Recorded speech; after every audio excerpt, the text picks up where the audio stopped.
Për Gjenetën, Big Brother Kosova nuk ishte thjesht një eksperiencë televizive apo një lojë që duhet të përfundoj me fitore. Ishte një mundësi e madhe, një sfidë që e kishte përballur me gjithë energjinë dhe emocionet e saj, dhe diçka që kishte mbetur gjithmonë në zemrën e saj. Ndonjëherë, kur kujton momentet e asaj kohe, zemra i rre shpejt dhe mendja kthehet te një dhënë që nuk mund ta harroj. Vjet nuk arriti të fitonte çmimin e madh, e kam pike në zemër, thot shpesh Gjeneta me një zë të qetë, por të ngarkuar me emocione. Nuk është një zemër e thyer nga shgënjimi i momentit, por një pike që ka mbetur brenda saj si një kujtesë e gjallë për mundësinë që nuk u realizua.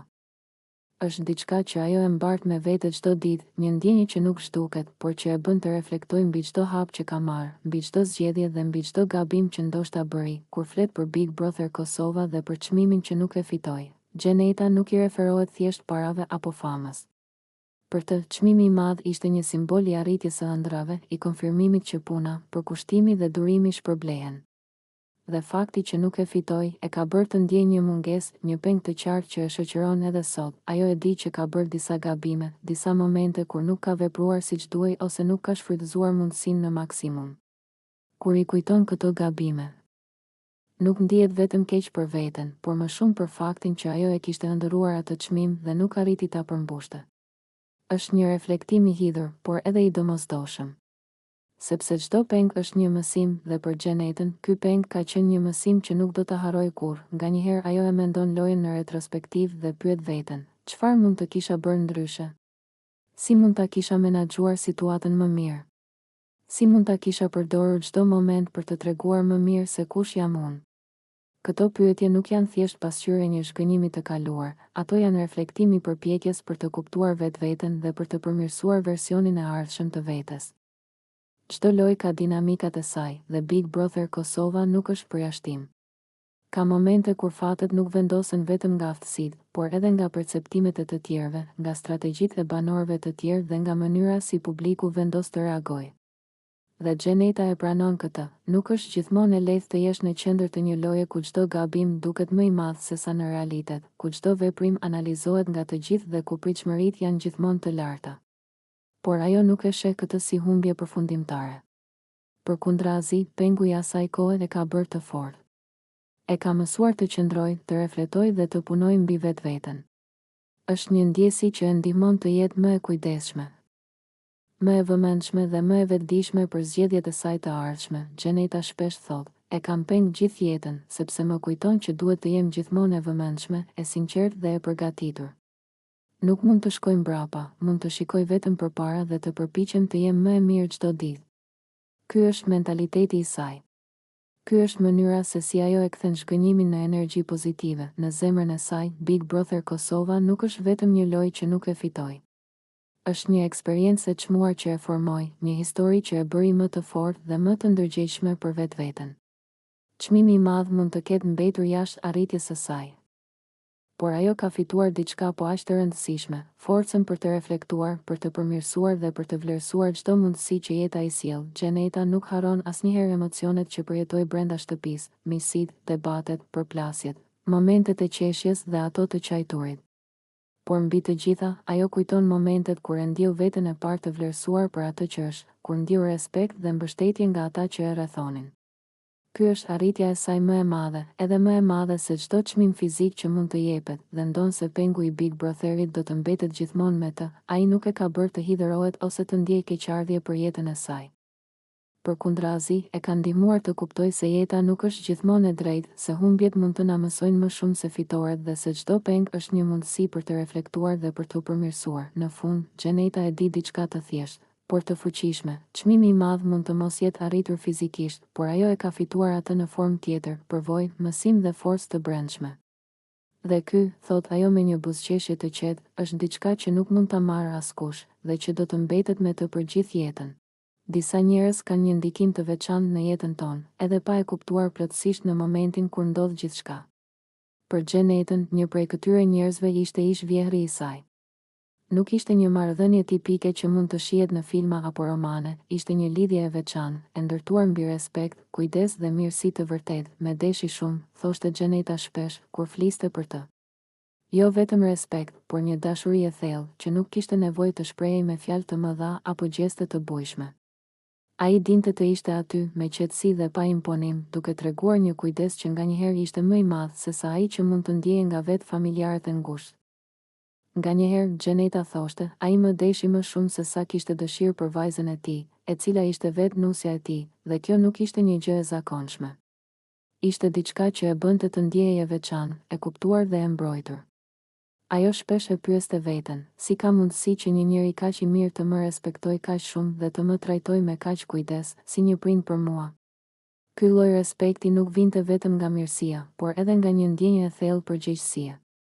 Ish vjeri i saj nuk e shikonte Gjenetën si një grua tjetër, si dikush që duhet të pranojë një favor apo respekt të imponuar.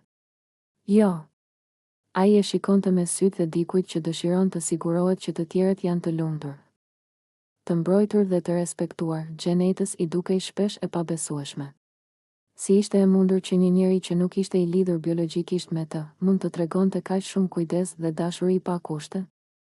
Si mund të ishte kaq i durueshëm, i sinqert dhe i vëmendshëm, si një prind që nuk e ka biologjikisht fëmijën e vet, por që e do më shumë se sa shumë njerëz mund ta duan fëmijën e tyre? Në këto momente reflektimi, Gjeneta shpesh falenderonte Zotin. Falenderonte për faktin që ja solli pranë një njeri të tillë, për dashurinë që tregoi, për respektin e pashoq që i dha, për mbrojtjen që nuk e kërkoi, por që ishte gjithmonë aty. Në një botë ku shpesh vëmendja dhe mirësia janë të kufizuara ose të kushtëzuara, ajo kishte përjetuar një shembull të pastër të dashurisë pa kushte. Shumë herë, kur e kujtonte, Gjeneta nuk mund të mos ndjente një ngrohtësi të veçantë në zemër. Nuk ishin fjalët e mëdha apo dhuratat materiale ato që i kishin lënë mbresa, por veprimet e vogla që treguan për kujdesje dhe respekt. Një buzëqeshje kur diçka shkonte keq, një shikim mbështetës kur ajo ishte e pasigurt, një fjalë inkurajuese që e bënte të ndihej e fortë. Gjeneta shpesh thoshte, ai më trajtoi si një vajzë të vetën, si dikë që meriton të respektohet dhe të ndihet e sigurt. Më dha diçka që nuk mund të blihet, nuk mund të blihet me asgjë tjetër, ndjesinë që dikush ka kujdes për ty. Jo sepse duhet, por sepse dëshiron. Ky respekt, kjo dashuri e pakushtëzuar, i mësoi Gjenetës shumë gjëra për marrëdhëniet njerëzore, se dashuria dhe respekti nuk maten me lidhje gjaku, me tituj apo rolin që dikush ka në familje. Ato maten me vëmendjen, me qëndrueshmërinë, me mënyrën se si një person tregon që e ka për zemër tjetrin. Kur sheh një njeri të tillë, fillon të kuptosh vlerën e njerëzve që zgjedhin të jenë të mirë për hir të mirësisë së tyre dhe jo për interes. Ish vjeri i Gjenetës ishte pikërisht një nga ata njerëz. Një person që nuk kërkonte asgjë, përveç që të shite se ata që kishte pranë, ndiheshin mirë dhe të respektuar. Gjeneta shpesh thoshte se ndihej e bekuar që e kishte pasur pranë. Nuk ishte diçka që mund të harrohej lehtë. Kur e kujtonte, ndjente mirënjohje të thellë. Falenderonte Zotin që kishte takuar një njeri kaq të mirë, një njeri që i tregoi se dashuria nuk është gjithmonë komplikuar, se respekti nuk vjen gjithmonë me kushtëzime dhe se ndonjëherë marrëdhëniet më të sinqerta janë ato që nuk i kërkon dot, por që thjesht ndodhin. Në fund, për Gjenetën, kjo përvojë nuk ishte thjesht një kujtim i bukur.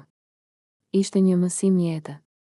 Një shembull i pastër se si një person mund të ndikojë pozitivisht në jetën e tjetrit, vetëm me zemër të pastër dhe dashuri të sinqertë. Dhe ky mësim do të mbetet me të gjithmonë si një kujtesë se njerëzit e mirë ekzistojnë dhe se dashuria e vërtetë dhe respekti i sinqert mund të ndryshojnë një jetë.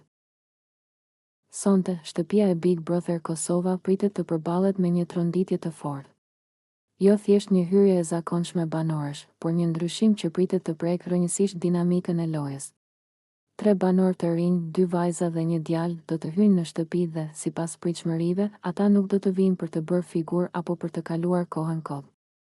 Ata vinë për ta trazuar shtëpinë, për ta zgjuar lojën dhe për t'i nxjerrë banorët nga rehatia ku kanë rënë, sepse, le ta themi hapur, shtëpia e Big Brother Kosova ka hyrë në një fazë të rrezikshme monotone. Shumë prej banorëve duken sikur janë aty vetëm fizikisht, jo mendërisht. E aq më pak strategjikisht. Loja është zbehur, debatet janë shuar dhe energjia ka rënë në minimum. Në vend që të shohim përballje, strategji dhe karaktere të forta, shohim gjumë. Një pjesë e madhe e banorëve janë kthyer në konkurrent të një gare të pashpallur, kush fle më shumë. Dolce, Labi, Toni, Benita, kushtrimi, emra që duhet të ishin shtyllat të lojës, sot për sot duken më shumë si pushues se sa si banor të një formati kaq të madh. Shtrihen, flen, zgjohen, han dhe kthehen sërish për të fjetur. Ditë pas dite, e njëjta pamje, i njëjti ritëm, e njëjta apati, publiku nuk paguan, nuk voton dhe nuk ndjek Big Brotherin për të parë njerëz që flenë gjithë ditën. Kjo nuk është shtëpi pushimi, nuk është hotel dhe as sanatorium. Është një garë.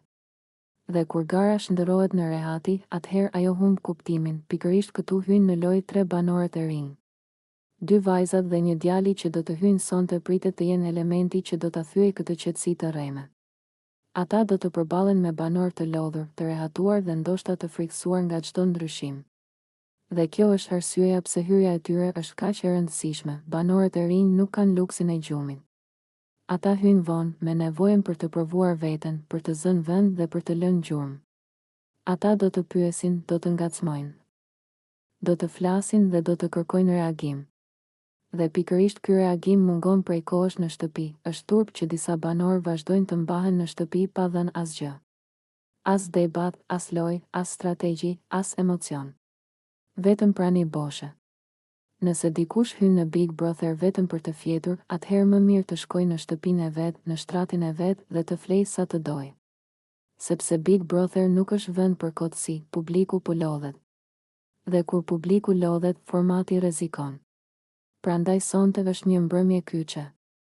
Ose shtëpia zgjohet, ose bie përfundimisht në rutinë. Hyrja e 3 banorëve të rinj është një test për të gjithë. Për ata që kanë fjetur, për ata që janë rehatuar dhe për ata që mendojnë se mjafton të jenë aty pa bërë asgjë, Big Brother Kosova ka nevojë për jetë, për zëra, për përplasje idesh dhe karakteresh.